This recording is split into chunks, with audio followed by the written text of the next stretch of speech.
రాశి ఫలాలు అనుకూలంగా లేకపోయినా, గ్రహాల సంచారం బాగోకపోయినా, బుధుడు గురుడుల మైత్రి చెడిన, రాహుకేతువులు ఎదురుబడి శత్రువులైన, శని తిష్ట వేసుకొని కూర్చున్న, బృహస్పతి అండలేకపోయినా, ఆదాయం తగ్గిన, ఖర్చులు పెరిగిన, రాజపూజ్యం సున్నా అయినా, అవమానం అధికంగా ఉన్న, ఏ నామ సంవత్సరమైనా ప్రతి ఏటా పూత పూయడం ఆగిందా, దిక్కులు మారాయా, సూర్యచంద్రుల గత్తప్పారా, గడిచిన సంవత్సరం ఏమైనా గొప్పగా ఉందా, ప్రతి సూర్యోదయం సరికొత్త ఆరంభానికి నవోదయం, ప్రతి సూర్యాస్తమయం చల్లని వెన్నెల తెచ్చే చంద్రోదయం, పరుగులు పెట్టే ప్రతి క్షణం మనకు సువర్ణ అవకాశం. అలాంటి సువర్ణ అవకాశాలనిచ్చే ప్రతిరోజు మంచి రోజే.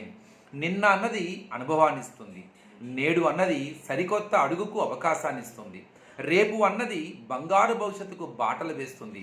మనలోని చెడును అంతం చేసి, చేసిన తప్పులను సరిచేసుకుంటూ, ఓటమి నుండి నేర్చుకుంటూ, నిరాశ నిస్పృహలు వదిలి, సరికొత్త ఉత్తేజముతో, ఉరకల వేసే ఉత్సాహముతో, కష్టం వచ్చినా నష్టం వచ్చినా చెక్కు చెదరని చిరునవ్వుతో, సరికొత్తగా ఉదయించబోతున్న ఉగాదిలోకి ఏది జరిగినా మన మంచికే అనుకుంటూ, గతానికి ధన్యవాదాలు చెబుతూ, వర్తమానాన్ని గౌరవిస్తూ భవిష్యత్తులోకి అడుగెడదాం.